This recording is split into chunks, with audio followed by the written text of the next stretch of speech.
नमस्ते मेरे प्यारे दोस्तों, स्वागत है आपका अपना YouTube channel motive happy study पर। हम लोग बिहार एसएससी इंटर लेवल के लिए जीके जीएस एवं करंट अफेयर की सटीक एवं शानदार तैयारी कर रहे हैं। आप किसी भी कॉम्पिटिटिव एग्जाम की तैयारी शुरू करते हैं तो सबसे पहले उसका सिलेबस देखिए और सिलेबस देख के ये समझिए कि किस किस सब्जेक्ट और चैप्टर से प्रश्न पूछा जाएगा। फिर उन सभी सब्जेक्ट और चैप्टर का शानदार स्टडी कीजिए। तो बिहार एसएससी में कुल 150 प्रश्न पूछा जाएगा, जिसमें 25 मैथ रहेगा और 50 रीजनिंग, यानी कि 75 नंबर हो गया। और 75 प्रश्न रहेगा आपका जीके जीएस और करंट अफेयर से। ठीक है, तो जीके जीएस यानी कि जीके साइंस और करंट अफेयर की हम आपको संपूर्ण तैयारी फ्री में करवाएंगे, नो पेड कोर्स। ठीक है, बस आप लोग चैनल पर बने रहिए। आपको पूरी तैयारी यानी कि पूरा संपूर्ण सिलेबस जो है जीके जीएस का पूरा कोर्स आपको फ्री में आपको स्टडी करवाएंगे। तो जीके और साइंस और करंट अफेयर में क्या क्या पढ़ना है उसका सिलेबस एक बार देख लीजिए। और सिलेबस ऐसा है कि देखिए, सिलेबस को हमेशा बीच बीच में एक बार रिकॉल करना चाहिए। आप अगर तैयारी किसी भी कॉम्पिटिटिव एग्जाम की तैयारी करेंगे तो उसका सिलेबस हमेशा दिमाग में रहना चाहिए। ठीक है, तो आपका सिलेबस यहाँ पर क्या है देखिए, पहले हिस्ट्री रहेगा। हिस्ट्री से प्राचीन भारत का इतिहास, मध्यकालीन भारत का इतिहास और आधुनिक भारत का इतिहास, जिसमें हम लोग प्राचीन भारत का इतिहास का स्टडी कर चुके हैं। ठीक है, फिर आएगा आपका विश्व का इतिहास, फिर कला एवं संस्कृति और भारतीय राज्य व्यवस्था एवं संविधान यानी कि पॉलिटी, इन सभी का स्टडी हम आपको करवाएंगे, सबको सीरियल से। ठीक है, फिर आपका भूगोल में हम लोग पढ़ेंगे 3 पार्ट में बांटकर, भौतिक भूगोल, भारत का भूगोल और विश्व का भूगोल।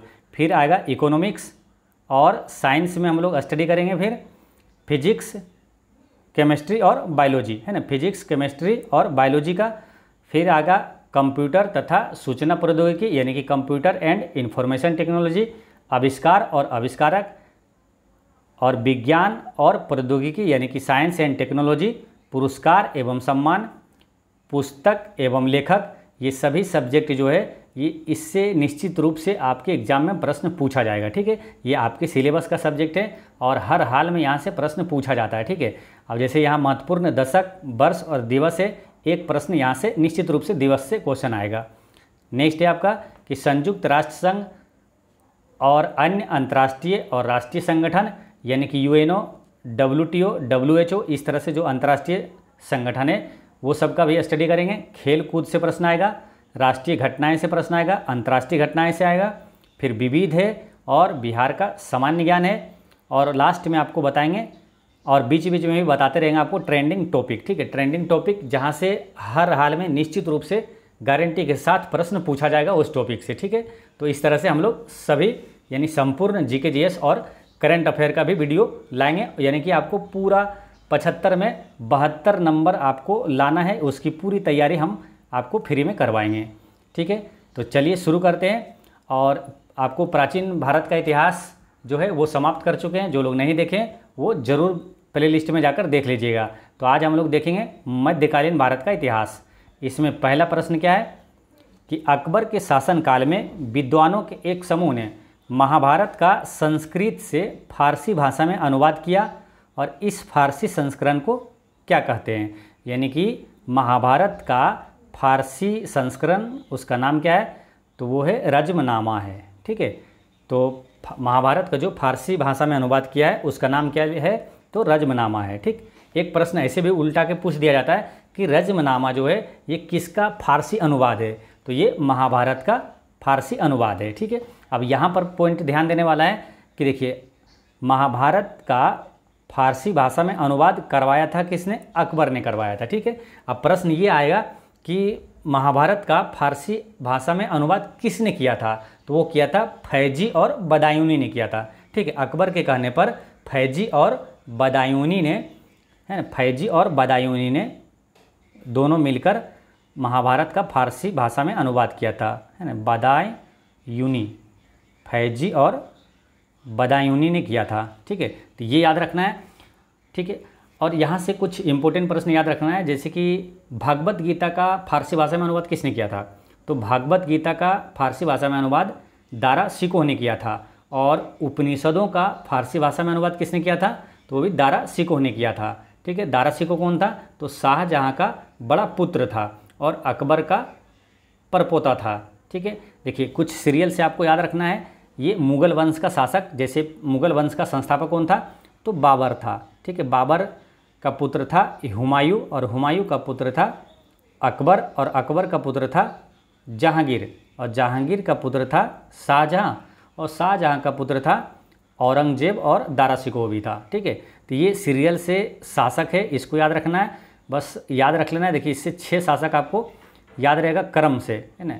और इसका जो 6 है इसको याद रखना है भाजसा, यानी कि बाबर, उसका पुत्र था हुमायूं, हुमायूं का पुत्र अकबर, का पुत्र जहांगीर, जहांगीर का पुत्र था शाहजहां, और शाहजहां का पुत्र था औरंगजेब, ठीक है। तो भाजसा, बस इतना। देखिए ट्रिक बहुत सारा है, लेकिन क्या है जो आसानी से याद रहे, और आपको ट्रिक ही याद नहीं रहेगा तो फिर ट्रिक रटने से क्या फ़ायदा, ठीक है। तो इसलिए भाजसा से आपको बस बाबर हुमायूं नाम से ही आपको लेटर से याद रहेगा, बाबर हुमायूं अकबर जहांगीर।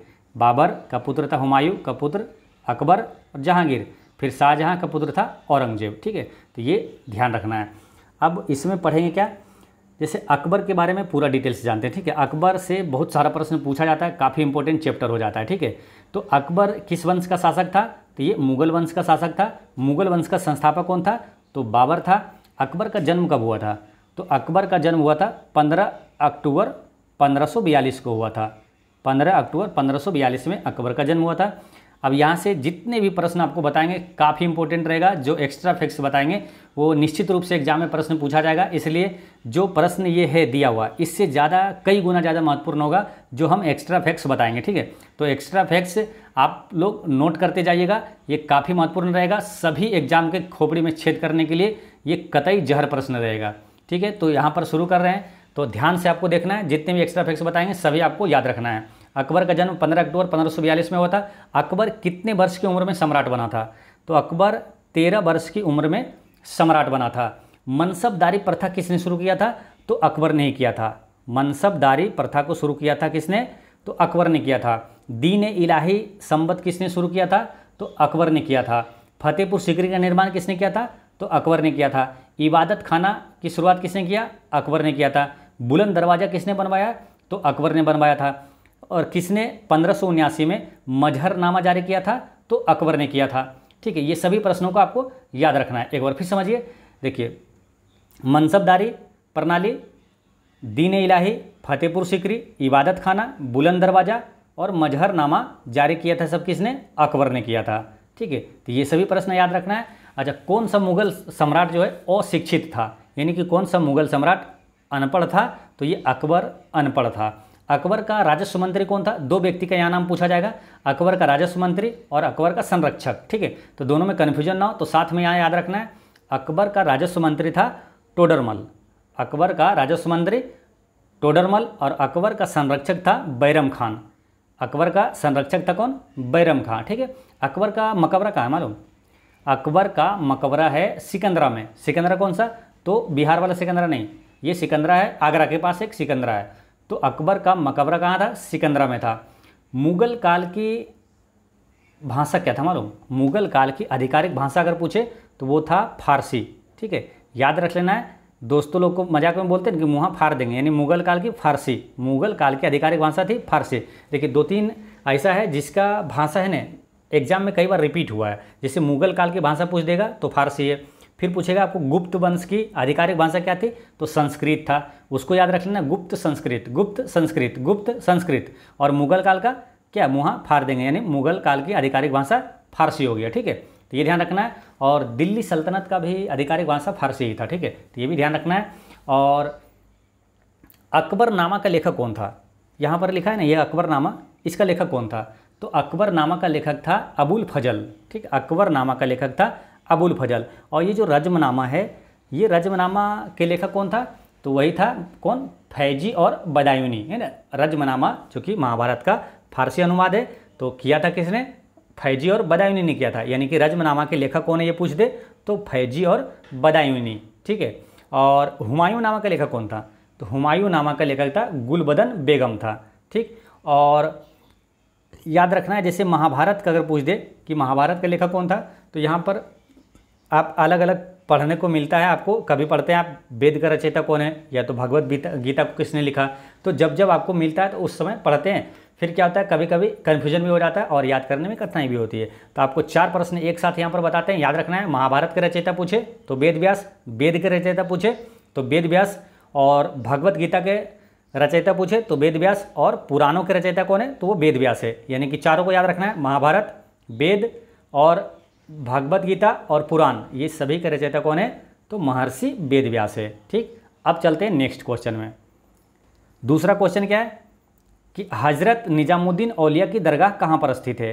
तो हज़रत निजामुद्दीन औलिया की दरगाह कहाँ है तो दिल्ली में। काफ़ी महत्वपूर्ण प्रश्न है ये प्रश्न आपका, ये बिहार टीचर का जो एग्ज़ाम हुआ है 2024 में, इसमें ये प्रश्न पूछा गया था, हज़रत निजामुद्दीन औलिया की दरगाह कहाँ है तो ये दिल्ली में है। ठीक है, तो ये ध्यान रखना है दिल्ली में। ये कहाँ पर से प्रश्न आया है कि हज़रत निजामुद्दीन औलिया की दरगाह कहाँ है, दिल्ली में। ठीक है, अच्छा, भारत में चिश्ती संप्रदाय की स्थापना किसने किया था तो किया था मोइनुद्दीन चिश्ती ने किया था।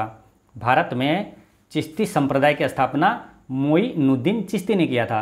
अच्छा, किसने ये कहा था कि हुनज दिल्ली दुरस्त, यानी कि दिल्ली अभी दूर है, ये किसने कहा था तो निजामुद्दीन औलिया ने ही कहा था। ठीक है, और निजामुद्दीन औलिया ने कहा था, यानी कि 2 प्रश्न यहाँ से रिलेट हो जाएगा कि निजामुद्दीन औलिया की दरगाह है दिल्ली में, और ये इसी ने कहा था दिल्ली अभी दूर है ना, दिल्ली अभी दूर है, तो इसी ने कहा था निजामुद्दीन औलिया, और निजामुद्दीन औलिया की दरगाह दिल्ली में है। ठीक है, अच्छा, चिश्ती संप्रदाय का 2 उप संप्रदाय का नाम क्या है। चिश्ती संप्रदाय का 2 उप संप्रदाय का नाम क्या है तो है वो साबिरी, याद रखना है, काफ़ी महत्वपूर्ण प्रश्न है, ये प्रश्न पूछा हुआ है, साबिरी और निजामी। ठीक है, और जो प्रश्न पूछा हुआ रहता है, इंपॉर्टेंट रहता है, वो प्रश्न क्या है रिपीट होते रहता है। जैसे कि अगर प्रश्न कहीं भी पूछा गया, अभी अगर बिहार पुलिस का एग्ज़ाम जो हुआ अगस्त 2024 में, उसमें देखिएगा ना, बिहार पुलिस का एग्ज़ाम है, लेकिन उसमें बहुत सारा प्रश्न एसएससी जीडी का प्रीवियस ईयर क्वेश्चन था, एसएससी सीपीओ का प्रीवियस ईयर क्वेश्चन पूछा हुआ था, बिहार दरोगा का प्रीवियस ईयर क्वेश्चन उसमें पूछा था। यानी कि प्रीवियस ईयर क्वेश्चन जो था, यानी प्रीवियस ईयर क्वेश्चन वही रहता है जो सबसे महत्वपूर्ण रहता है, जो महत्वपूर्ण घटनाएं रहती है, इसलिए प्रीवियस ईयर पेपर बहुत महत्वपूर्ण हो जाता है। ठीक है, और उसी के आधार पर अगर तैयारी करते हैं जीके जीएस की तो आपका काफ़ी स्ट्रॉन्ग हो जाता है, सभी एग्जाम के लिए आपका तैयारी ज़बरदस्त हो जाती है। ठीक है, तो यहाँ पर याद रखना है क्या, साबिरी और निजामी बताएं। ठीक है, ये चिश्ती संप्रदाय का 2 उप संप्रदाय का नाम है ये। नेक्स्ट है, निम्न में से कौन जयपुर का ऐतिहासिक महल नहीं है। तो इसमें से बताना है कि कौन सा जयपुर का ऐतिहासिक महल नहीं है। तो हवा महल ये महल है, कनक वृंदावन ये नहीं है, मालूम। कनक वृंदावन क्या है, ये एक पार्क का नाम है, कनक वृंदावन जयपुर में ही है, लेकिन एक पार्क है ये, तो ये महल नहीं है। बाकी जयगढ़ फोर्ट एक महल है, और जोधाबाई पैलेस एक महल है। ठीक है, बात है जयपुर से, जयपुर भी काफ़ी इंपॉर्टेंट है, यहाँ से कई प्रश्न पूछा जाता है। जैसे कि जयपुर की स्थापना किसने किया था तो सवाई जयसिंह द्वितीय ने किया था, सवाई जयसिंह द्वितीय ने जयपुर की स्थापना किया था। गुलाबी शहर किसे कहा जाता है तो जयपुर को ही कहा जाता है। जयपुर क्या राजस्थान की राजधानी है, तो जयपुर की स्थापना हो गया, किसने किया था सवाई जयसिंह द्वितीय। और जयपुर में ही जंतर मंतर है, मालूम, जंतर मंतर 5 है, लेकिन पहला जंतर मंतर कहाँ स्थापित हुआ था तो ये हुआ था कहाँ तो जयपुर में ही हुआ था। पहला जंतर मंतर जो है ये स्थापना हुआ था कहाँ तो जयपुर में हुआ था, और किसने किया था तो सवाई जयसिंह द्वितीय ने ही किया था। यानी कि जयपुर की स्थापना सवाई जयसिंह द्वितीय ने, और जयपुर में जंतर मंतर की जो है स्थापना वो भी किया था सवाई जयसिंह द्वितीय ने ही किया था। देखिए जंतर मंतर जो 5 है, 5 का जो निर्माण है वो करवाया था किसने तो सवाई जयसिंह द्वितीय ने ही करवाया था। तो पहला कौन सा है तो वो जयपुर वाला जंतर मंतर है। ठीक है, जंतर मंतर 5 है, कहाँ कहाँ है ये भी याद रखना है आपको, क्योंकि पूछ लिया जाएगा कि कहाँ पर जंतर मंतर है या तो इनमें से कहाँ जंतर मंतर नहीं है। तो 5 जंतर मंतर कहाँ कहाँ है मालूम है, देखिए एक तो जयपुर में हो गया यानी कि राजस्थान में, और दूसरा है दिल्ली में, और तीसरा चौथा 2 है आपका उत्तर प्रदेश में। ठीक है, एक तो राजस्थान हो गया जयपुर, एक दिल्ली हो गया, 2 हो गया, और उत्तर प्रदेश से 2 याद रखना है, मथुरा और वाराणसी। मथुरा में जंतर मंतर है और वाराणसी में जंतर मंतर है, और एक है मध्य प्रदेश में जंतर मंतर। कहाँ है मध्य प्रदेश में तो मध्य प्रदेश के उज्जैन में है एक जंतर मंतर। ठीक है, तो टोटल 5 जंतर मंतर हो गया, एक जयपुर, फिर दिल्ली, और 2 है यूपी में मथुरा और वाराणसी, और एक है उज्जैन में। ठीक है, यह याद हो गया। अब एक क्वेश्चन यहाँ से आ गया कि जंतर मंतर का संबंध किससे है। ठीक है, ऑप्शन में रहेगा खेल का मैदान है, या तो धरना देने का मैदान है, या तो वेधशाला है, या तो ये जंतर मंतर है क्या, ठीक है, इस टाइप से ऑप्शन रहेगा। तो याद रखना है जंतर मंतर का संबंध है खगोलीय वेधशाला से। ये खगोलीय वेधशाला था, यानी कि जैसे कि अभी जो सैटेलाइट लॉन्च होता है वो श्रीहरिकोटा से होता है, आंध्र प्रदेश के श्रीहरिकोटा के सतीश धवन अंतरिक्ष केंद्र से होता है। तो उस समय जो है ना सैटेलाइट लॉन्च करना या तो कोई परीक्षण करना वो जंतर मंतर से ही होता था, यानी कि ये वेधशाला से संबंधित है, खगोलीय वेधशाला से संबंधित है जंतर मंतर, ठीक है, तो ये ध्यान रखना है। अच्छा, महलों का शहर किसे कहा जाता है, मालूम? ये महल वाला क्वेश्चन आया था, तो महलों का शहर किसे कहा जाता है? तो कोलकाता को महलों का शहर कहा जाता है। नेक्स्ट है गुलाबी शहर हुआ था जयपुर, ठीक है, और महलों का शहर हो गया कोलकाता। तारीख़ मुबारक शाही का लेखक यहिया सरहिंदी निम्नलिखित में से किसके शासनकाल में था? तो तारीख़ मुबारक शाही का लेखक यहिया सरहिंदी ये किसके शासनकाल में था? तो ये था सैयद के शासनकाल में। ये सैयद कौन है? तो सैयद वंश है, यहाँ पर देख रहे होंगे लोधी वंश, सैयद वंश, तुगलक वंश, खिलजी वंश। तो ये सब क्या था? दिल्ली सल्तनत पर जो इन वंशों ने शासन किया था, ठीक है। यहाँ से कुछ क्वेश्चन आता है, आपको इम्पोर्टेंट काफ़ी है जो कि याद रखना है। जैसे कि दिल्ली सल्तनत पर कितने राजवंशों ने शासन किया था? तो 5 राजवंशों ने शासन किया था, ठीक है। वो कौन कौन सा राजवंश था और क्रम से भी आपको सजाने के लिए कभी दे देता है कि ये दिल्ली सल्तनत पर ये कौन सा शासन करने वाला सही क्रम कौन सा है, ठीक है। तो पहले किया था किसने? गुलाम वंश ने, ठीक है, गुलाम वंश। फिर किया था खिलजी वंश, फिर तुगलक वंश, सैयद वंश और लोधी वंश, ठीक है। ये क्रम है इसका, ठीक है। इसको याद ऐसे रख लेना है, एक लाइन लिख लीजिएगा, गुलाब खिले तो सांस लो, यानी गुलाब यानी गुलाम वंश, खिले यानी खिलजी वंश, तो यानी तुगलक वंश, सांस लो यानी कि सैयद वंश और लोधी वंश, ठीक है। ये क्रम से याद हो गया। ये 5 राजवंशों ने दिल्ली सल्तनत पर शासन किया था। अब इसका संस्थापक आपको सबका याद रखना है, पूछेगा आपसे, हमेशा एग्जाम में पूछा जाता है, ये सब काफ़ी महत्वपूर्ण प्रश्नों में आता है। तो ये कि आपका गुलाम वंश का संस्थापक कौन था? तो कुतुबुद्दीन ऐबक था। गुलाम वंश का वास्तविक संस्थापक पूछे तो इल्तुतमिश था, ठीक है। खिलजी वंश का संस्थापक कौन था? तो खिलजी वंश का संस्थापक था जलालुद्दीन फिरोज खिलजी, जलालुद्दीन फिरोज खिलजी। तुगलक वंश का संस्थापक कौन था? तो गयासुद्दीन तुगलक था। तुगलक वंश का संस्थापक गयासुद्दीन तुगलक था। सैयद वंश का संस्थापक कौन था? तो खिज्र खां था। सैयद वंश का संस्थापक खिज्र खां। और लोधी वंश का संस्थापक कौन था? तो बकलोल लोधी, ठीक है। लोधी वंश का संस्थापक था बहलोल लोधी, लेकिन बकलोल लोधी याद रखेंगे तो हमेशा याद रहेगा। तो लोधी वंश का संस्थापक कौन हो गया? तो बकलोल लोधी हो गया, ठीक है। अच्छा, गुलाम वंश का शासनकाल जो था वो कब से कब तक था मालूम? गुलाम वंश का शासनकाल था 1206 से 1290 था, ठीक है। 1206 में दिल्ली सल्तनत की स्थापना भी हुआ था, गुलाम वंश की स्थापना हुआ था, और 1290 तक था ये गुलाम वंश का, ठीक है। और बात करते हैं खिलजी वंश का, गुलाब खिले है ना, खिलजी वंश पे आएगा इसके बाद। तो खिलजी वंश का हो जाएगा 1290 से 1320 तक था, ठीक है। फिर आएगा तुगलक वंश। तुगलक वंश का शासनकाल था, तुगलक वंश का याद रखना है 1320 से 1414 तक था। 1320 से 1414 तक था। गुलाब खिले तो सांस लो, यानी फिर सैयद वंश आएगा। तो सैयद वंश का कार्यकाल था 1414 से 1450, 1414 से 1450 तक था। फिर लोधी वंश का शासनकाल था 1451 से 1526, 1451 से 1526। फिर 1526 में क्या हुआ था? बाबर आ गया था। बाबर जो 1526 में किसको? इब्राहिम लोदी को हराया था। तो फिर मुगल वंश का स्थापना हो गया था। तो लास्ट वाला सबसे कौन सा है? तो लोधी वंश है, ठीक है। अब यहाँ से 2 प्रश्न आएगा कि सबसे अधिक समय तक किसने शासन किया था दिल्ली सल्तनत पर? सबसे अधिक समय तक किस वंश ने शासन किया था? तो सबसे अधिक किया था तुगलक वंश। तुगलक वंश किया था ये 94 वर्ष, है ना। देखिए लगभग 1320 से 1420 जोड़िएगा तो 100 वर्ष हो जाता है। तो 1414 तक है, यानी कि 94 वर्ष ये शासन किया था सबसे ज़्यादा। और सबसे कम समय तक जो शासन किया था वो था खिलजी वंश। खिलजी वंश ये 1290 से 1320 की, यानी कि लगभग 30 वर्ष ही मात्र किया था। तो सबसे कम समय तक शासन किया खिलजी वंश, सबसे ज़्यादा तुगलक वंश है ना, रिकॉर्ड तोड़ ये शासन किया था तुगलक वंश, 94 वर्ष तक ये शासन किया था। ठीक है, तो ये ध्यान रखना है। नेक्स्ट है तुगलक वंश का अंतिम शासक पूछा यहाँ कौन है, तो तुगलक वंश का अंतिम शासक कौन था, तो ये था, ऑप्शन में तो कोई नहीं है, ऑप्शन नंबर क्या हो जाएगा, ऑप्शन नंबर 4 हो जाएगा। ठीक है, क्योंकि तुगलक वंश का अंतिम शासक था नासिरुद्दीन महमूद था। तुगलक वंश का अंतिम शासक नसीरुद्दीन महमूद था।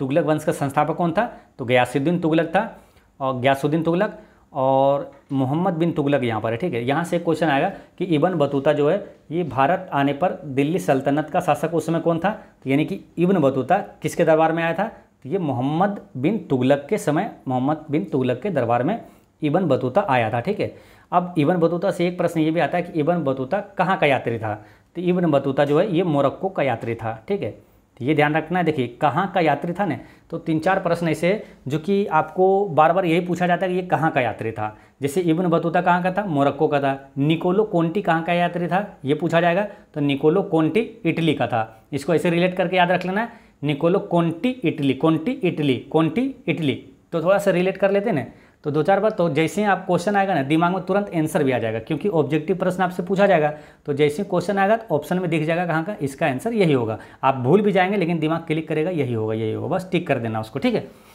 तो निकोलो कोंटी हो गया इटली का। मार्को पोलो कहाँ का यात्री था, तो मार्को पोलो भी था इटली का। ठीक है, इसको भी रिलेट करिए लो से, है ना, मार्को पोलो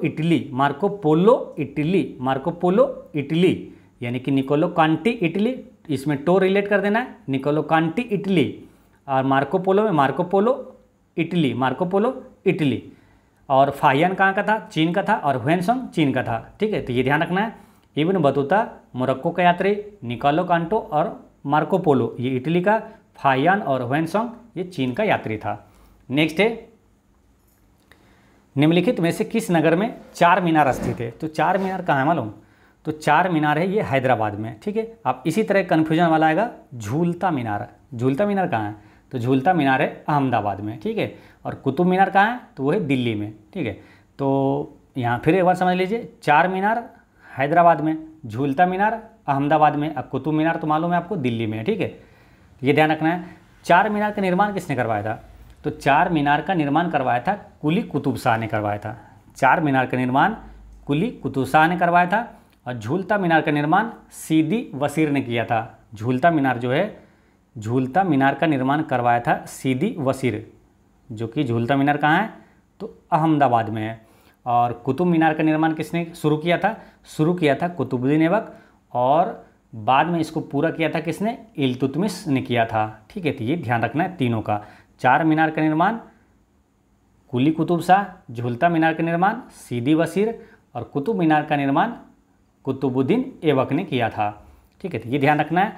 अब यहाँ पर कुछ इंपॉर्टेंट चीज़ें देखते हैं। जैसे यहाँ पर क्वेश्चन पूछा आपसे कि 4 मीनार ये कहाँ है, तो इस टाइप के क्वेश्चन बार बार आता है। ठीक है, तो एक बार सबको यहाँ महत्वपूर्ण चीज़ें को देख लेते हैं, जो कि भारत के प्रसिद्ध स्थल जो है उसका सूची पूरा देख लेते हैं। ठीक है, कौन सा कहाँ पर स्थित है, ताकि आपसे कोई भी प्रश्न पूछे तो आपसे छूटना नहीं चाहिए। ठीक है, तो जामा मस्जिद कहाँ है, तो दिल्ली में है। कुतुब मीनार कहाँ है, तो दिल्ली में है। इंडिया गेट कहाँ है, दिल्ली में है। लाल किला कहाँ है, दिल्ली में है। राष्ट्रपति भवन कहाँ है, देखिए सभी को आपको सिस्टमेटिक ढंग से आपके लिए सजाया हुआ, ताकि आपको आसानी से याद हो जाए। ठीक है, जैसे दिल्ली में जितना महत्वपूर्ण है एक जगह ऊपर में लिख दिए हैं।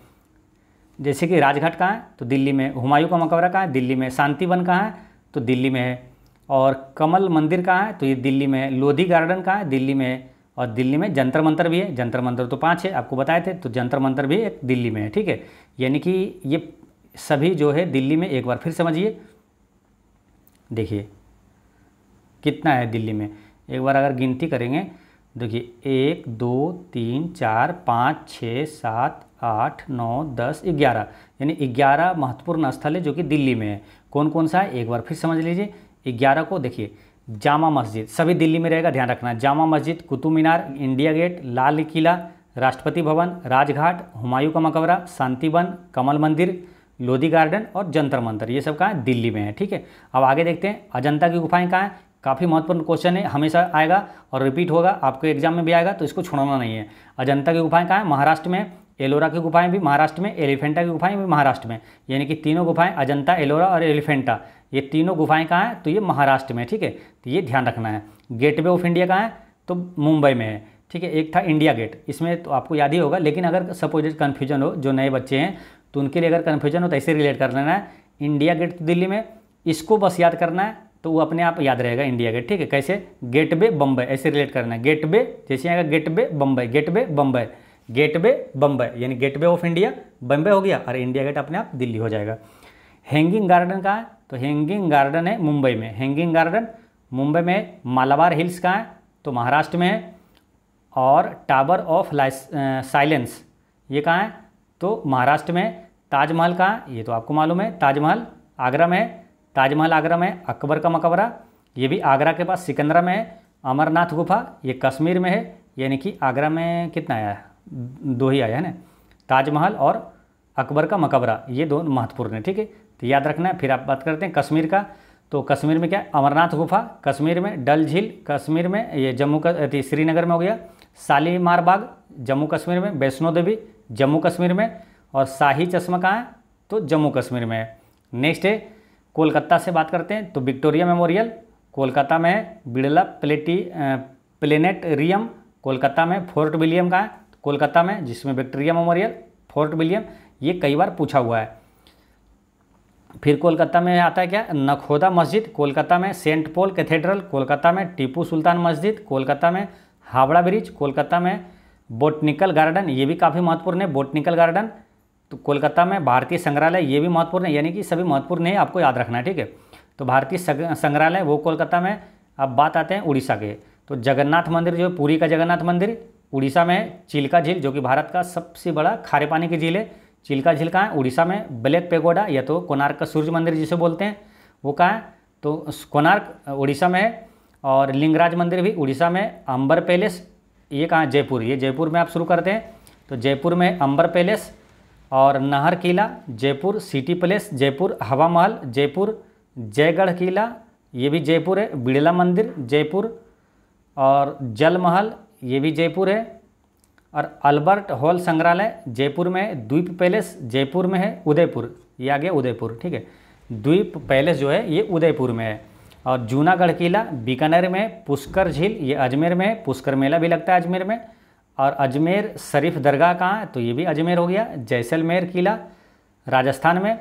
और मानसून पैलेस ये कहाँ है? तो ये भी राजस्थान के कोडियात में है। टावर ऑफ विक्ट्री ये चित्तौड़गढ़ में है। दिलवाड़ा का जैन मंदिर ये भी राजस्थान में है। और टावर ऑफ फेम ये भी राजस्थान में। और आमेर किला ये जयपुर। और मेहरानगढ़ किला ये जोधपुर में है। पिचौला झील ये उदयपुर में है। स्वर्ण मंदिर अमृतसर में। बुलंद दरवाज़ा कहाँ है? तो उत्तर प्रदेश में है।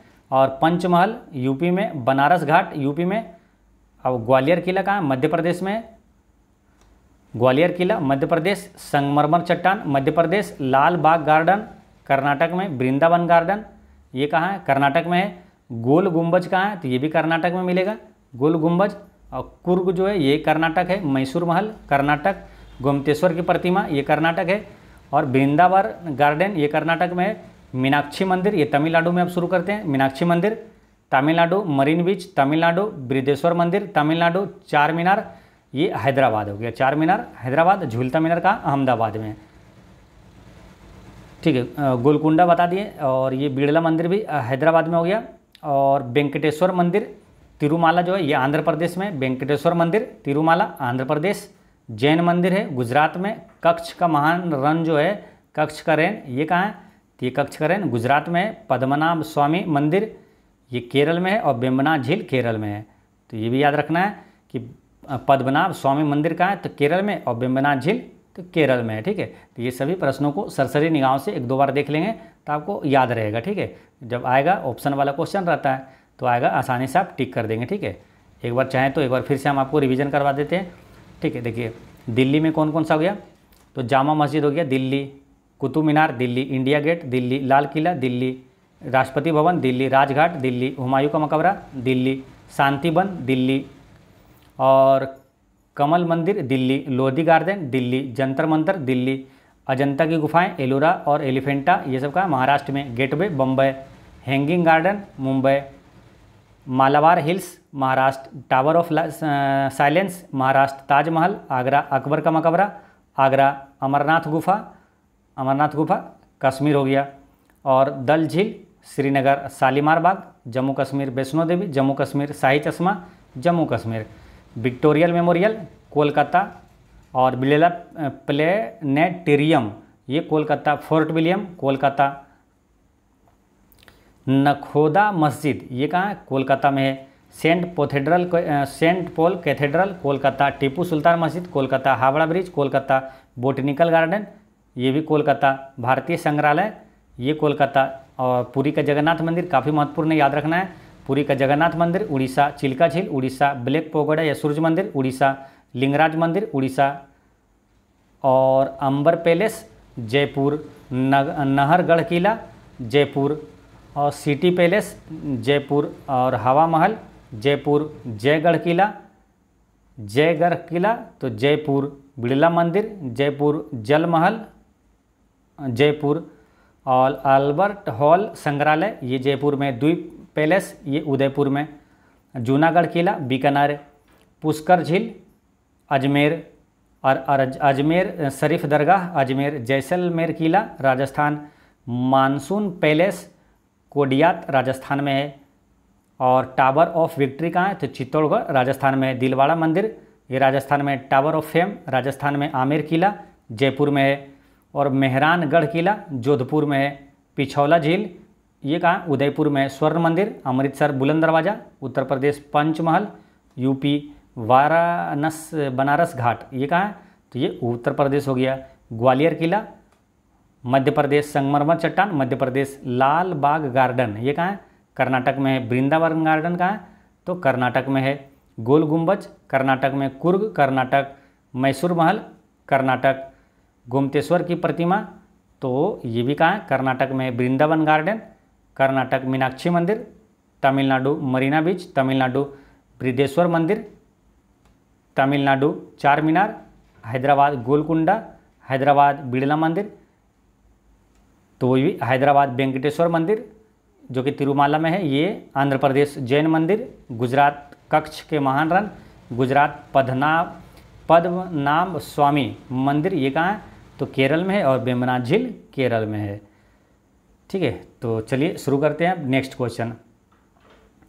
तो क्वेश्चन नंबर 7 में क्या है, राजा सवाई जयसिंह द्वारा प्रथम वेधशाला कहाँ स्थापित किया गया था, तो आपको बताए थे पहला वेधशाला यानी कि जंतर मंतर, तो पहला जंतर मंतर जयपुर में स्थापित किया गया था, तो इसका आंसर क्या हो जाएगा ऑप्शन नंबर 1 हो जाएगा। ठीक है, और वेधशाला यानी कि जंतर मंतर 5 है बताएं, एक जयपुर हो गया, दिल्ली हो गया, और एक उज्जैन हो गया, 3 हो गया, और 2 है उत्तर प्रदेश में जो कि मथुरा और वाराणसी है। फिर समझिए, जयपुर हो गया एक राजस्थान, फिर दिल्ली हो गया, और एक उज्जैन मध्य प्रदेश हो गया, 3 हो गया, और 2 है मथुरा और वाराणसी में। ठीक है, राजस्थान की राजधानी है आपको जयपुर है, गुलाबी शहर किसे कहा जाता है, जयपुर को कहा जाता है। नेक्स्ट है, निम्नलिखित किस मुगल शासक का मकबरा भारत में नहीं है, तो काफ़ी महत्वपूर्ण क्वेश्चन है। इस टाइप के 2 प्रश्न आपको याद रखना है, तो आपका आंसर हमेशा टिक होगा अच्छे से। जैसे मुगल कौन सा शासक है जिसका मकबरा भारत में नहीं है, तो इसमें से है आपका जहांगीर। जहांगीर का मकबरा भारत में नहीं है, क्योंकि इसका मकबरा कहाँ है, तो जहांगीर का मकबरा है शहादरा में, जो कि लाहौर के पास है। ठीक है, तो लाहौर कहाँ है, पाकिस्तान में है, इसको याद ऐसे रख लेना है। जहांगीर का मकबरा है शहादरा में, यानी कि जहाँ गिरा वहीं शहीद हो गया, जहाँ गिरा वहीं शहीद हो गया, यानी जहांगीर का मकबरा शहादरा में है, लाहौर के पास शहादरा में है। औरंगजेब का मकबरा कहाँ है, तो औरंगजेब का मकबरा है औरंगाबाद, यानी कि ये औरंगाबाद है कहाँ, तो महाराष्ट्र में है। ठीक है, और ये औरंगाबाद के पास ही है दौलताबाद, यानी खुलदाबाद और दौलताबाद है। ठीक है, तो इसे दौलताबाद भी कभी ऑप्शन में दे तो इसको ऐसे ही रिलेट कर लीजिएगा, याद कर लीजिएगा। औरंगजेब के जेब में दौलत है, यानी औरंगजेब का मकबरा कहाँ है, दौलताबाद है, औरंगाबाद के में है, दौलताबाद के पास है। ठीक है, तो औरंगजेब के जेब में दौलत है, यानी औरंगजेब का मकबरा कहाँ है, दौलताबाद में। और हुमायूं का मकबरा कहाँ है, दिल्ली में, हुमायूं का मकबरा दिल्ली में, याद ऐसे कर लीजिए, हुमायूं का दिल बड़ा है, हुमायूं का दिल बड़ा है, यानी कि हुमायूं का मकबरा दिल्ली में है। अकबर का मकबरा कहाँ है, तो है आपका सिकंदरा में मिलेगा, जो कि आगरा के पास है। अकबर का मकबरा कहाँ है, सिकंदरा में। ऑप्शन में दोनों कोई भी दे तो ध्यान रखना है, कभी सिकंदरा भी दे देगा, कभी आगरा भी दे देगा। तो अकबर का मकबरा कहाँ है, तो सिकंदरा में है। जब बाबर का मकबरा कहाँ है, तो ये काबुल में, ठीक है। बाबर का मकबरा काबुल है। काबुल कहाँ है, अफगानिस्तान की राजधानी है। यानी कि यहाँ ध्यान रखना है, देखिए किस मुग़ल शासक का मकबरा भारत में नहीं है, तो एक तो हो गया ये जहांगीर जो कि पाकिस्तान में है, और एक है बाबर। बाबर का मकबरा भी भारत में नहीं है, कहाँ है, अफगानिस्तान की राजधानी काबुल में, ठीक है। तो ऑप्शन में कभी जहांगीर ना देकर बाबर दे तो ध्यान रखना है, ठीक है। तो बाबर का मकबरा काबुल में है, याद ऐसे रखना है। बाबर को जीत कबूल थी, बाबर को जीत कबूल थी, यानी बाबर का मकबरा काबुल में है। बाबर को जीत कबूल थी, इसीलिए तो ये मुग़ल वंश का स्थापना किया था जीत करके, ठीक है। तो बाबर को जीत कबूल थी, इनकी बाबर का मकबरा काबुल में है। शाहजहाँ का मकबरा कहाँ, तो आगरा में, जहाँ की शाहजहाँ ने ताजमहल का निर्माण करवाया था। तो इनकी बीबी का मकबरा है मुमताज महल का वहीं पे ताजमहल में, तो शाहजहाँ को भी वहीं पर दफनाया गया, यानी कि शाहजहाँ का महल भी आगरा में हो गया। शाहजहाँ का जो मकबरा है वो आगरा में हो गया। शेरशाह सूरी का मकबरा कहाँ है, तो सासाराम में है। शेरशाह का जन्म भी सासाराम में हुआ था और शेरशाह का मकबरा भी सासाराम में, ठीक है। तो ये ध्यान रखना है। नेक्स्ट क्वेश्चन आपका आता है क्वेश्चन नंबर 9 में कि मोहम्मद गौरी के किस दास ने बंगाल एवं बिहार पर विजय प्राप्त किया था। तो मोहम्मद गौरी का वो जो दास था ये था बख्तियार खिलजी। बख्तियार खिलजी ने बंगाल एवं बिहार पर विजय प्राप्त किया था। अब बख्तियार खिलजी से कुछ याद आ रहा है, नालंदा विश्वविद्यालय को नष्ट किसने किया था, तो इसी ने किया था। नालंदा विश्वविद्यालय को नष्ट किया था और विक्रमशिला विश्वविद्यालय को भी ध्वस्त इसी ने किया था, बख्तियार खिलजी नहीं है। और इसी के नाम पे वो बख्तियारपुर स्टेशन का नाम भी रखा हुआ है, ठीक है। तो वहाँ से रिलेट करके याद रखना है कि नालंदा विश्वविद्यालय और विक्रमशिला विश्वविद्यालय को नष्ट किया था किसने, बख्तियार खिलजी ने। और नालंदा विश्वविद्यालय स्थापना किया था कुमारगुप्त प्रथम ने, और विक्रमशिला विश्वविद्यालय की स्थापना किया था धर्मपाल ने किया था, ठीक है। तो मोहम्मद गौरी से और क्या याद रखना है आपको कि तराइन का प्रथम युद्ध किसके बीच हुआ था, तो पृथ्वीराज चौहान और मोहम्मद गौरी के बीच हुआ था, जिसमें पृथ्वीराज चौहान विजयी हुआ था। पहला युद्ध जो हुआ था 1191 में हुआ था, कौन सा, तराइन का प्रथम युद्ध। तो 1191 में, तराइन का दूसरा युद्ध हुआ था 1192 में। तो पहले युद्ध में विजय हुआ था पृथ्वीराज चौहान, ठीक है, मोहम्मद गौरी को हरा दिया था। लेकिन दूसरे युद्ध में मोहम्मद गौरी जीत गया था, यानी पृथ्वीराज चौहान को हरा दिया था। तो यानी कि तराइन का जो दूसरा युद्ध था इसमें मोहम्मद गौरी विजय हुआ था, ठीक है, ये ध्यान रखना है। और मोहम्मद गौरी का ही गुलाम था कुतुबुद्दीन ऐबक, और कुतुबुद्दीन ऐबक का गुलाम था इल्तुतमिश, ठीक है। इसलिए इल्तुतमिश को गुलामों का गुलाम भी कहा जाता है। नेक्स्ट है अष्टप्रधान मंत्रिपरिषद किसके शासनकाल में थी, तो अष्टप्रधान ये था शिवाजी के शासनकाल में था अष्टप्रधान। अब इसी तरह कन्फ्यूजन करेगा आपको अष्टदिग्गज, तो कन्फ्यूजन ना हो तो उसको ऐसे रिलेट कर लीजिए, अष्टदिग्गज देवराय। अष्टदिग्गज जो रहता था ये कृष्ण देवराय के दरबार में रहता था। तो अष्टदिग्गज, दो से दिग्गज, दो से देवराय, यहाँ से रिलेट कर लीजिएगा तो आपको कन्फ्यूजन नहीं होगा। तो अष्टदिग्गज हो जाएगा कृष्ण देवराय, और बाकी अष्टप्रधान जो हो गया वो शिवाजी हो जाएगा, ठीक है। तो अष्टदिग्गज देवराय, दिग्गज देवराय, दिग्गज देवराय, ठीक है। तो ऐसे ध्यान रखना है। तो अष्टदिग्गज जो है कृष्ण देवराय के दरबार में रहता था। छत्रपति शिवाजी का जन्म किस किले में हुआ, ये भी क्वेश्चन पूछा जाता है। तो शिवनेर दुर्ग में हुआ था ना, शिवनेरी किला में हुआ था शिवाजी का जन्म। कब हुआ था, 1630 ईस्वी में हुआ था। शिवाजी के माता का नाम क्या था, जीजाबाई, और शिवाजी के पिता का नाम था शाहजी भोसले था। और चौथ क्या था, डायरेक्ट क्वेश्चन पूछा जाता है, छोटा सा क्वेश्चन रहेगा कि चौथ क्या था। तो चौथ क्या था, ऑप्शन रहेगा बड़ा बड़ा। तो चौथ क्या था, तो ये मराठा साम्राज्य में एक कर था, ठीक है, मराठा साम्राज्य में एक कर था। और चौथ था, एक था सरदेश मुखी, दोनों याद रखना है। चौथ और सरदेश मुखी जो है ये मराठा साम्राज्य में एक कर था। शिवाजी की मृत्यु कब हुआ था मालूम, शिवाजी का मृत्यु हुआ था 1680 में। और शिवाजी की मृत्यु के बाद किसके बीच उत्तराधिकार की लड़ाई हुई थी, ये याद रखना है आपको। क्वेश्चन पूछा जाएगा कि शिवाजी की मृत्यु के बाद, ये सब हार्ड प्रश्नों में आएगा कि शिवाजी की मृत्यु के बाद किसके बीच उत्तराधिकार की लड़ाई हुई थी। तो वो था राजा राम और संभाजी के बीच हुआ था। राजा राम और संभाजी के बीच लड़ाई हुई थी, संभाजी के बीच, ठीक है। तो क्वेश्चन आएगा कि शिवाजी की मृत्यु के बाद किसके बीच उत्तराधिकार की लड़ाई हुई थी? तो राजा राम वर्सेस संभाजी। ठीक है। नेक्स्ट क्वेश्चन है, इब्न बतूता की भारत यात्रा किस शासक के काल में संपन्न हुई थी? तो इब्न बतूता मोहम्मद बिन तुगलक के शासनकाल में ये भारत आया था। ठीक है। इब्न बतूता बिन तुगलक, ऐसे रिलेट करना है, इब्न बतूता मोहम्मद बिन तुगलक। देखिए ना, तो ये आसानी से याद हो जाएगा, आपको रिलेट भी हो जाएगा। जैसे कि आप ऑप्शन में देखिएगा तो एक ही ऑप्शन आपके दिमाग में आएगा, इब्न से अगर ध्यान रखते हैं तो रिलेट करते हैं तो आसानी से एक ही ऑप्शन आपको ठीक होगा, इब्न बिन तुगलक, इब्न मोहम्मद बिन तुगलक। तो इब्न बतूता जो है ये मोहम्मद बिन तुगलक के शासनकाल में भारत आया था। देखिए, कौन किसके समय भारत आया था ये आपको बताते रहेंगे हमेशा, ताकि आपको कभी एग्जाम में दिक्कत ना हो। ठीक है। तो पहले बात कर लेते हैं इब्न बतूता से, और एक दो प्रश्न आता है। जैसे इब्न बतूता कहाँ का यात्री था? तो ये मोरक्को का यात्री था। इब्न बतूता मोरक्को से भारत आया था। और रेहला पुस्तक के लेखक कौन है? तो वो था इब्न बतूता ही। ठीक है। रेहला या तो रिहला बोलिए, रिहला पुस्तक का लेखक था इब्न बतूता था। ठीक है। तो ह्वेनसोंग किसके समय भारत आया था? काफ़ी बार पूछा जाता है ह्वेनसोंग के बारे में कि ह्वेनसोंग किसके समय भारत आया था? तो हर्षवर्धन के समय आया था। इसको याद ऐसे रखना है, ह्वेनसोंग हर्षवर्धन, ह्वेनसोंग हर्षवर्धन, ह्वेनसोंग हर्षवर्धन। अलबरूनी किसके समय भारत आया? तो ये महमूद गजनवी के साथ आया था। अलबरूनी जो है ये महमूद गजनवी के साथ भारत आया था। फाहियान किसके समय आया था? तो चंद्रगुप्त द्वितीय के समय आया था। फाहियान जो है चीनी यात्री था, ये चंद्रगुप्त द्वितीय के समय भारत आया था। निकोलो कांटी जो है ये देवराय प्रथम के समय भारत आया था। मार्को पोलो जो है ये पांड्य साम्राज्य के शासनकाल के दौरान ये भारत आया था। ठीक है। तो ये सभी चीज़ें ध्यान रखना है। और निकोलो कांटी और मार्को पोलो ये कहाँ का? इटली का यात्री था। नेक्स्ट है, रामानुजाचार्य किससे संबंधित है? तो काफ़ी महत्वपूर्ण प्रश्न यहाँ से आता है कि दो चार है, आपको याद रखना है, तो वहाँ से आंसर आपको हो जाएगा। ठीक है। तो रामानुजाचार्य जो है ये संबंधित है। अब देखिए, इसको याद आपको करवाए थे और अभी याद करवाते हैं कि जैसे कि बहुत सारा है, जैसे निम्बकाचार्य, माधवाचार्य, बल्लभाचार्य, शंकराचार्य, और सबका अलग अलग सिद्धांत है, यानी कि अलग अलग प्रवर्तक है, संबंधित है। जैसे कि माधवाचार्य का संबंध है द्वैतवाद से। ठीक है। और निम्बकाचार्य द्वैता द्वैतवाद से, बल्लभाचार्य शुद्धा द्वैतवाद से, और शंकराचार्य अद्वैतवाद से। देखिए, सबका नाम एक ही जैसा लगेगा। ठीक है।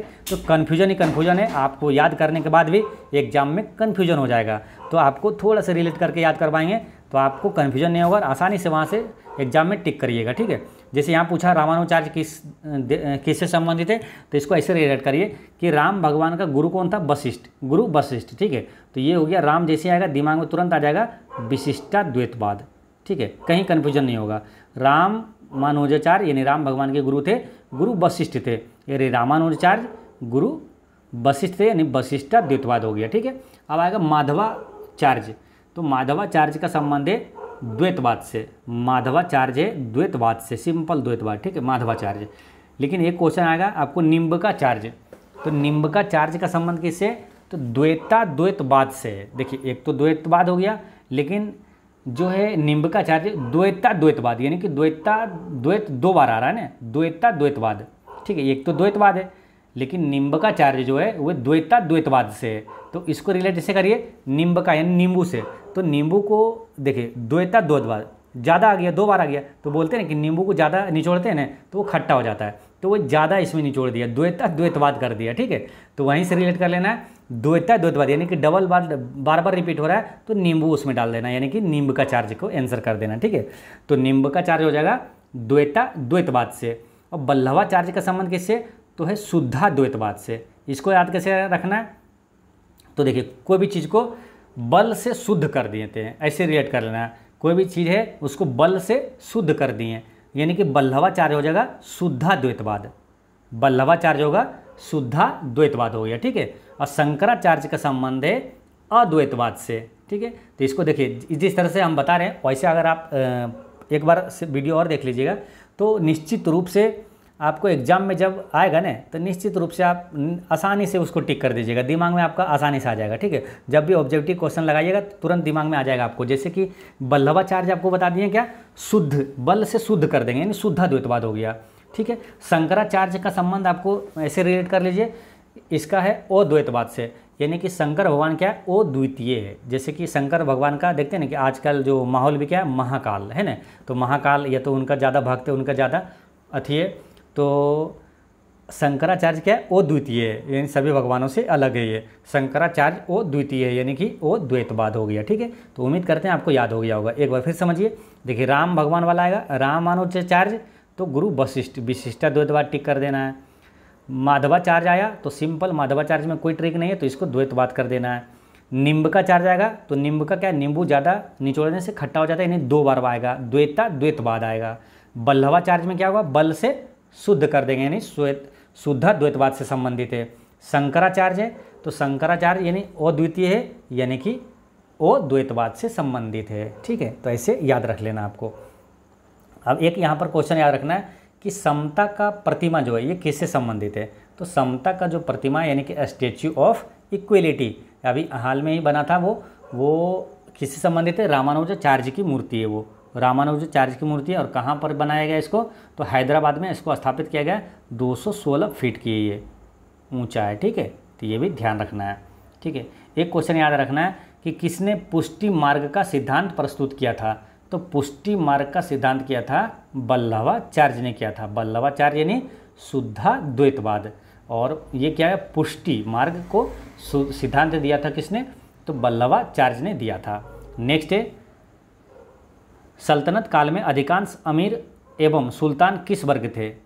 तो ये किस वर्ग का था, तो ये था तुर्क वर्ग के थे कि, ठीक है, यानी कि सल्तनत काल में अधिकांश अमीर और सुल्तान किस वर्ग के थे, तो तुर्क वर्ग के थे। यानी कि ऐसे समझिए, देखिए दिल्ली सल्तनत पर जो 1210 से 1526 तक भारत पर शासन करने वाले 5 वंश के सुल्तान के शासनकाल को कहा जाता है दिल्ली सल्तनत। ठीक है, जो कि 1210 से 1526 तक शासन किया था। तो दिल्ली सल्तनत पर जो राज करने वाले 5 राजवंशों में 4 वंश जो था मूल रूप से तुर्क था, इसलिए ये अधिकांश अमीर थे। ठीक है, बाकी आपको दिल्ली सल्तनत के बारे में पीछे बता दिए हैं। नेक्स्ट है, फतेहपुर सीकरी का किसने बसाया था। तो फतेहपुर सीकरी का निर्माण किसने, तो अकबर ने करवाया था। फतेहपुर सीकरी बोले या तो बुलंद दरवाज़ा बोले, इबादत खाना, मनसबदारी प्रणाली, दीन इलाही, मजहरनामा, ये सब किसने, अकबर ने किया था। मुगल वंश का संस्थापक कौन था, बाबर। अच्छा, यहाँ से कुछ क्वेश्चन इंपॉर्टेंट जो कन्फ्यूजन आपको एग्जाम में करता है उसको याद रखना है। कौन सा, दिल्ली में जो है लाल किले में मोती मस्जिद का निर्माण किसने करवाया था। अब यहाँ पर ऑप्शन में आता है क्या, औरंगजेब और शाहजहाँ, ये दोनों में कन्फ्यूजन होता है। तो किसने करवाया था, दिल्ली में लाल किले में मोती मस्जिद का निर्माण औरंगजेब ने करवाया था। ठीक है, याद रखना है, दिल्ली में जो है लाल किले में मोती मस्जिद है उसका निर्माण औरंगजेब ने करवाया था, और जो आगरा में है मोती मस्जिद का निर्माण शाहजहाँ ने करवाया था। ठीक है, तो ये ध्यान रखना है, आगरा में मोती मस्जिद का निर्माण शाहजहाँ ने, और दिल्ली वाला जो है औरंगजेब ने करवाया था। देखिए लाल किला का निर्माण, लाल किला हो गया, आगरा का मोती मस्जिद और ताजमहल, ये सभी का निर्माण शाहजहाँ ने करवाया था। लाल किला, आगरा का मोती मस्जिद और ताजमहल का निर्माण शाहजहाँ ने करवाया था। ठीक है, तो ये ध्यान रखना है। नेक्स्ट क्वेश्चन है, बीबी का मकबरा कहाँ स्थित है। तो बीबी का मकबरा कहाँ है, तो ये औरंगाबाद में। ठीक है, बीबी का मकबरा कहाँ है, तो ये औरंगाबाद में है। बीबी का मकबरा ये किसका मकबरा था। ठीक है, ये भी क्वेश्चन पूछा जाता है, बीबी का मकबरा ये किसका था, तो ये औरंगजेब की पत्नी रबिया उल दौरानी उर्फ दिलराज बानो बेगम का मकबरा था।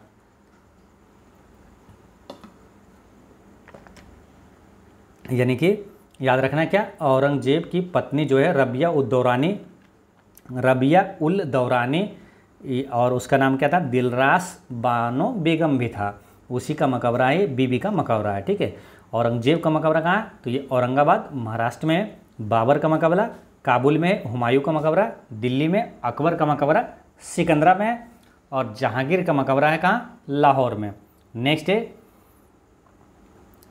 भारत में सबसे ऊंचा दरवाज़ा कौन सा है, तो सबसे ऊंचा दरवाज़ा यही है, बुलंद दरवाज़ा है। बुलंद दरवाज़ा कहाँ है, तो उत्तर प्रदेश के आगरा के निकट स्थित जो फतेहपुर सीकरी में है स्थित है, ये एक प्रवेश द्वार है, उसे बुलंद दरवाज़ा कहा गया है, जो कि भारत का सबसे ऊंचा दरवाज़ा है। और ये क्वेश्चन आता है कि अकबर ने किसकी विजय के उपलक्ष्य में बुलंद दरवाज़ा के बनवाया था?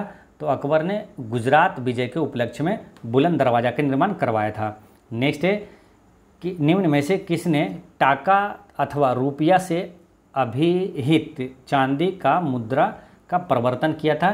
तो ये किया था शेरशाह सूरी ने किया था। ठीक है, क्वेश्चन काफ़ी बार पूछा हुआ है कि किसने टाका अथवा रुपया से अभिहित चांदी की मुद्रा का प्रवर्तन किया था? तो शेरशाह सूरी ने किया था। शेरशाह सूरी का जन्म कहाँ हुआ था? सासाराम में। शेरशाह सूरी का मकबरा कहाँ है? सासाराम में ही है। और शेरशाह सूरी का बचपन का नाम क्या था? फरीद खान था। और एक क्वेश्चन आएगा कि पटना को प्रांतीय राजधानी किसने बनाया था? तो शेरशाह ने बनाया था। और ग्रांड ट्रंक रोड का निर्माण किसने करवाया था? तो शेरशाह ने ही करवाया था। नेक्स्ट है बाजार नियंत्रण प्रणाली किसने प्रारंभ की? तो बाजार नियंत्रण प्रणाली ये अलाउद्दीन खिलजी ने प्रारंभ किया था। अलाउद्दीन खिलजी का बचपन का नाम क्या था? तो अली गुरसाब था। और किस सुल्तान ने साम्राज्य की सीमाओं की सुरक्षा हेतु एक विशेष सेना के नियुक्त किया था? तो अलाउद्दीन खिलजी ने किया था। तो याद रखना है, पूछेगा किस सुल्तान ने साम्राज्य की सीमाओं की सुरक्षा हेतु एक विशेष सेना का नियुक्त किया था? तो अलाउद्दीन खिलजी ने किया था। अलाई दरवाजा का निर्माण किसने करवाया था? तो अलाउद्दीन खिलजी ने करवाया था। अच्छा, सेना को नगद वेतन देने की प्रथा किसने शुरू किया? तो अलाउद्दीन खिलजी ने किया था। नेक्स्ट है कि दक्षिण भारत से उत्तर भारत में भक्ति आंदोलन किसने चलाया था? तो दक्षिण भारत से उत्तर भारत में भक्ति आंदोलन चलाया था किसने? रामानंद ने चलाया था। देखिए रामानंद कौन था मालूम? तो कबीर दास का गुरु था। पूछता है कि कबीर दास के गुरु कौन थे? तो रामानंद थे। और भारत में भक्ति आंदोलन की शुरुआत रामानुज ने किया था। ठीक है, और शंकराचार्य किस सिद्धांत से संबंधित थे? शंकराचार्य बताएं क्या शंकर भगवान क्या ओ द्वितीय यानी वो द्वैतावाद से है। बात करते हैं स्वामी विवेकानंद का, तो स्वामी विवेकानंद के गुरु कौन थे? तो रामकृष्ण परमहंस थे। और स्वामी विवेकानंद का जन्म कब हुआ था? तो 12 जनवरी 1863 में हुआ था। और 12 जनवरी को इनके जन्म दिवस पर राष्ट्रीय युवा दिवस मनाया जाता है। स्वामी विवेकानंद का बचपन का नाम क्या था? तो नरेंद्र नाथ दत्त था। और शिकागो धर्म सम्मेलन में स्वामी विवेकानंद ने कब भाग लिया था? तो 1893 में लिया था। ठीक है, देखिए इनका जन्म हुआ था 12 जनवरी, यहाँ से थोड़ा रिलेट करेंगे तो याद रहेगा आसानी से। ठीक है, इनका जन्म हुआ था 12 जनवरी 1863 में। ठीक है, तो ये 63 में जन्म हुआ था और 93 है ना, 3 लास्ट में जैसे है ना, देखिए 63 93 ऐसे रिलेट रहेगा, याद रहेगा। तो 63 में इनका जन्म हुआ था। और शिकागो धर्म सम्मेलन में कब शामिल हुआ था? तो भाग लिए थे 1893 में ये भाग लिए थे। ठीक है, और वही जो शिकागो सम्मेलन जिसमें कि ये भाषण दिए थे और ये काफ़ी प्रसिद्ध हुए थे, फेमस हुए थे शिकागो धर्म सम्मेलन में। ठीक है, रामकृष्ण मिशन की स्थापना किसने किया था? तो स्वामी विवेकानंद ने किया था। कब किया था? 1897 में किया था। तो रामकृष्ण मिशन का मुख्यालय कहाँ है? तो है बेलूर मठ में है। ठीक है, बेलूर मठ से काफ़ी इंपॉर्टेंट है, यहाँ से 2-3 क्वेश्चन पूछ लिया जाता है कि बेलूर मठ का संबंध किससे? तो स्वामी विवेकानंद से, यानी रामकृष्ण परमहंस का मुख्यालय है। और बेलूर मठ कहाँ है? तो ये पश्चिम बंगाल में। ठीक है, और रही बात कबीर की, तो कबीर से एक चीज़ और याद रखना है आपको, बीजक पुस्तक के लेखक कौन था? तो ये कबीर ही था। नेक्स्ट है निम्नलिखित में से किसने दीन इलाही धर्म को स्वीकार किया था? देखिए स्वीकार किया था ये पूछा, बाकी दीन इलाही धर्म को आरंभ तो किया था अकबर ने 1582 में, लेकिन यहाँ पूछा क्या दीन इलाही धर्म को स्वीकार किसने किया था? तो बीरबल ने किया था। ठीक है, और दीन इलाही धर्म को स्वीकार बीरबल ने किया था। ठीक है, और अच्छा यहाँ से क्वेश्चन यहाँ पर क्या मान सिंह से याद रखना क्या मालूम कि अकबर के सेना का प्रधान सेनापति कौन था? तो मान सिंह था। टोडरमल से भी ये क्वेश्चन आता है कि अकबर का राजस्व मंत्री कौन था? तो टोडरमल था। और अकबर का संरक्षक कौन था? तो वो था बैरम खान। अकबर का संरक्षण था बैरम खान। ठीक है, ये दोनों व्यक्ति याद रखना, ये दोनों व्यक्ति से प्रश्न पूछा जाएगा कि अकबर का संरक्षक कौन था? तो बैरम खान। और अकबर का राजस्व मंत्री था वो टोडरमल था। ठीक है, अच्छा बीरबल का बचपन का नाम क्या था मालूम है? तो बीरबल का बचपन का नाम था महेश दास। नेक्स्ट है कि हुनज दिल्ली दुरस्त, यानी कि अभी दिल्ली दूर है, ये किसने कहा था? तो दिल्ली से आपको याद करवाया था क्या? दिल्ली में ही उनका उसका दरगाह भी है। ठीक है, तो वो कौन था? निजामुद्दीन औलिया था। तो यहाँ पर आंसर क्या हो जाएगा? निजामुद्दीन औलिया इसका करेक्ट आंसर हो जाएगा। ठीक है, निजामुद्दीन औलिया की दरगाह कहाँ है?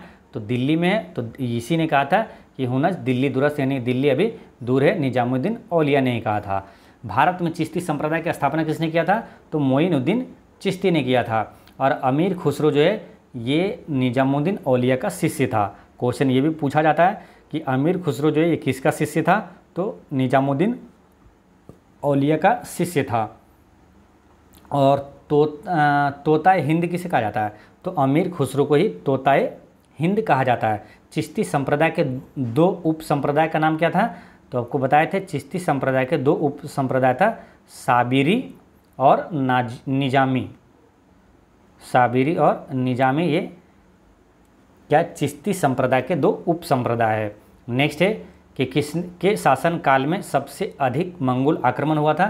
तो सबसे अधिक मंगोल आक्रमण हुआ था अलाउद्दीन खिलजी के शासनकाल में हुआ था।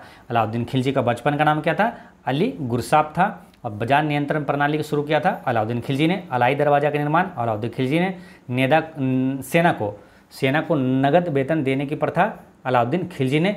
और साम्राज्य की सीमा को सुरक्षा हेतु विशेष सेना किसने नियुक्त किया था? तो अलाउद्दीन खिलजी ने किया था। नेक्स्ट है कि दिल्ली सल्तनत की दरबारी भाषा क्या थी? तो दिल्ली सल्तनत की दरबारी भाषा था फारसी। और फारसी किसका था? मुग़ल काल की। मुँह फाड़ देंगे, यानी कि मुग़ल काल की फारसी। मुग़ल काल की आधिकारिक भाषा फारसी और दिल्ली सल्तनत का भी है फारसी। और गुप्त का कौन सा है?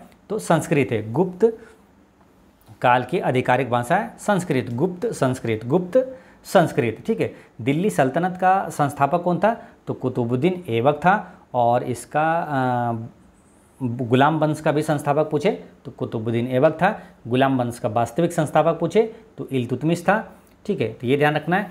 अच्छा, ये जो दरबारी भाषा है तो आपको कुछ आधुनिक जो याद रखना है, जैसे कि चीन की आधिकारिक भाषा क्या है, ठीक है। तो याद रखना, काफ़ी महत्वपूर्ण क्वेश्चन है ये। आपको बताते हैं कि चीन का और एक है श्रीलंका का, ये दोनों भाषा, और एक भूटान का, ये दोनों काफ़ी बार रिपीट हुआ है, एग्जाम में पूछा हुआ है। इसलिए कम से कम पड़ोसी देशों का जो है वो आधिकारिक भाषा याद रखना है, ठीक है। पड़ोसी देश का राजधानी, मुद्रा और आधिकारिक भाषा आपको याद रखना ही रखना है, ठीक है।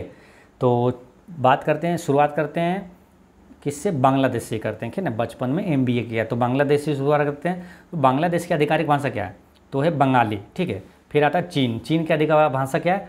चीन की आधिकारिक भाषा है मंदारिन, ठीक है, जो कि भारत का पड़ोसी देश है, स्थलीय सीमा से लगा है। सबसे ज़्यादा जो सीमा साझा करता है बांग्लादेश, उसके बाद चीन। तो उसी क्रम में आपको फिर बताते हैं, ठीक है। यानी बचपन में MBA किया, 7 पड़ोसी देश है जो कि स्थलीय सीमा से साझा करता है। तो पहला कौन सा है? बांग्लादेश है, उसकी हो गया बंगाली। और चीन का आधिकारिक भाषा है मंदारिन। बचपन पाकिस्तान का क्या हो जाएगा? उर्दू। और नेपाल का है नेपाली, है ना। नेपाल का आधिकारिक भाषा है नेपाली। और MBA यानी कि म्यांमार का आधिकारिक भाषा क्या मालूम? म्यांमार का आधिकारिक भाषा है बर्मी। और MBA यानी कि भूटान का हो जाएगा आपका, भूटान का है जोंगखा। भूटान का काफ़ी महत्वपूर्ण है, चीन का काफ़ी महत्वपूर्ण है, और श्रीलंका का। ये तीनों को याद करके हमेशा रखना है, बाकी याद ही रहेगा, ठीक है। बाकी ये तीनों को याद रखें ना, बाकी याद ही रहेगा। जैसे बंगाल का क्या? बंगाली। बांग्लादेश का क्या? बंगाली है। नेपाल का नेपाली है। और चीन का प्राचीन नाम था बर्मा, तो इसका इसका म्यांमार का प्राचीन नाम था बर्मा, तो इसका म्यांमार का आधिकारिक भाषा बर्मी है, ठीक है। तो ये सब आदि रहेगा। तो आपको याद रखना है किसका किसका? चीन का है मंदारिन, भूटान का है जोंगखा, ठीक है। और अफ़गानिस्तान का है पश्तो। अफ़गानिस्तान का क्या है?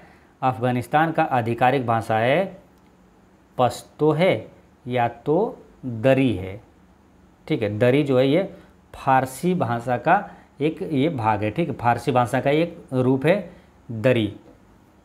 ये अफ़गानिस्तान का फारसी भाषा का एक प्रकार है दरी, यानी अफ़गानिस्तान का पश्तो और दरी है, ठीक है। और बची है कौन? श्रीलंका। श्रीलंका की आधिकारिक भाषा क्या है? तो वह है सिंहली। श्रीलंका का है क्या है? श्रीलंका का है सिंहली। काफ़ी महत्वपूर्ण है, याद रखना है। श्रीलंका का आधिकारिक भाषा पूछेगा Sinhali. Question Bihar SSC CGL में आया हुआ है 2022 में कि सिंहली कहाँ की भाषा है? तो ऑप्शन में श्रीलंका है, तो ऑप्शन में श्रीलंका था तो टिक किया गया था, ठीक है। तो श्रीलंका की आधिकारिक भाषा है सिंहली। नेक्स्ट है सिखों के 10वें गुरु गोविंद सिंह का जन्म हुआ था। तो सिखों के गुरुओं में आपको 2 का नाम हमेशा याद रखना है, उनका जन्म और उनका स्थान, यानी जन्म कब हुआ और कहाँ हुआ, किसका किसका। जो पहले गुरु हैं गुरु नानक देव और अंतिम जो गुरु हैं गुरु गोविंद सिंह, ये इन दोनों का जन्म कब हुआ और कहाँ हुआ, ये दोनों आपको हमेशा रट के रखना है। एग्जाम में निश्चित रूप से क्वेश्चन पूछा जाएगा। तो गुरु गोविंद सिंह का जन्म ये पूछा कि हुआ था तो कहाँ ऑप्शन में दिया हुआ था, ये कहाँ हुआ था, पटना में हुआ था ना, पटना सिटी में हुआ था। और कब हुआ था, तो 1666 में हुआ था। अब बात करते हैं 1666 यानी 1666, ठीक है। और गुरु नानक देव का जन्म कब हुआ था, तो 1469 में हुआ था। और कहाँ हुआ था, तो तलवंडी में हुआ था, जिससे अब ननकाना साहिब कहा जाता है, जो कि पाकिस्तान में है।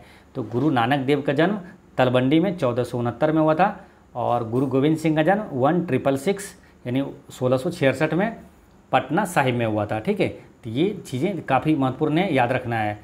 और जो सिख धर्म का संस्थापक कौन था, तो था गुरु नानक देव ही था, है ना। पहले सिख गुरु जो थे गुरु नानक देव ही थे। तो खालसा पंथ की शुरुआत किसने किया था, तो खालसा पंथ की स्थापना गुरु गोविंद सिंह ने किया था 1699 में, खालसा पंथ की स्थापना किया था। और गुरु गोविंद सिंह की शिक्षा कहाँ हुई और वे फारसी कहाँ सीखी थी, तो ये ध्यान रखना है। इसका आनंदपुर साहिब में शिक्षा हुई और फारसी सीखा था, जो कि आनंदपुर कहाँ है, तो ये पंजाब में है, ठीक है। याद रखना है। अमृतसर की स्थापना किसने किया था, तो गुरु रामदास ने किया था। तो ये भी याद रखना है, अमृतसर की स्थापना गुरु रामदास ने किया था। अब यहाँ से एक दो और क्वेश्चन याद रखना है आपको। जैसे गुरु ग्रंथ साहिब की रचना किसने किया, तो जो कि सिखों का धार्मिक ग्रंथ है, तो गुरु अर्जुन देव ने किया था। अब यहाँ दो प्रश्न और आता है कि गुरु अर्जुन देव की हत्या किसने करवाया, और ये 5वें गुरु थे। और गुरु तेग बहादुर है ना, जो कि 9वें गुरु थे। तो गुरु तेग बहादुर की हत्या किसने करवाया था, तो देखिए सिखों को गुरु में देखिएगा तो 5वें स्थान पर आता है, यानी कि अर्जुन देव, ठीक है। और फिर 9वें स्थान पे आता है, 9वें पर आता है तेग बहादुर, 9वें गुरु थे, ठीक है। तो मुगल काल में भी देखिएगा तो पहले कौन आएगा, देखिए इस दोनों हत्या जो करवाया दो व्यक्ति है, एक है जहांगीर और एक है औरंगजेब। तो पहले कौन आएगा, जहांगीर। तो पहले जो है अर्जुन देव की हत्या जो आएगा, जो पहले आएगा वो पहले वाले की हत्या करवाया, यानी जो सिखों में भी पहले जैसे कि तेग बहादुर से पहले कौन आ रहा है, अर्जुन देव। उसी प्रकार औरंगजेब से पहले आया जहांगीर, यानी कि अर्जुन देव की हत्या किसने किया था, तो अर्जुन देव की हत्या जहांगीर ने करवाया था। एक बार थोड़ा सा समझ लेंगे रिलेट करके, तो कभी कन्फ्यूजन नहीं होगा, हमेशा याद रहेगा। तो गुरु अर्जुन देव की हत्या करवाया था जहांगीर ने, और गुरु तेग बहादुर की हत्या करवाया था औरंगजेब ने, ठीक है। तो ये ध्यान रखना है। नेक्स्ट है, निम्नलिखित में से किसने भारत पर सर्वप्रथम आक्रमण किया था, तो सबसे पहले आक्रमण किया था अरबों ने किया था, है ना। बात है कब की, 711 ईस्वी की बात है, जब मोहम्मद बिन कासिम था, है ना। मोहम्मद बिन कासिम ने 711 में ईस्वी में भारत पर आक्रमण किया था, ठीक है। तो सबसे पहले अरब शासक था, वो अरब था। मोहम्मद बिन कासिम ने 711 में भारत पर आक्रमण किया था। अब यहाँ से कुछ क्वेश्चन आता है, जैसे कि भारत में जजिया कर सर्वप्रथम किसने चलाया था, तो मोहम्मद बिन कासिम ने ही चलाया था। मोहम्मद बिन कासिम ने ही जजिया कर सबसे पहले भारत में चलाया था। अरे ब्राह्मणों पर सर्वप्रथम जजिया कर किसने लगाया था, तो फिरोज तुगलक ने लगाया था, है ना। ब्राह्मणों पर सर्वप्रथम जजिया कर जो है लगाया था फिरोज तुगलक ने लगाया था, ठीक है। तो दोस्तों आज की वीडियो इतना तक ही रहने देते हैं। वीडियो कैसा लगा कमेंट में ज़रूर बताइएगा। और एक चीज़ हमेशा याद रखना है कि आपकी मुस्कान एक अनमोल खजाना है, इसे छोटी छोटी बातों में खोने ना दें। पढ़ते रहें, मुस्कुराते रहें। जय हिंद दोस्तों।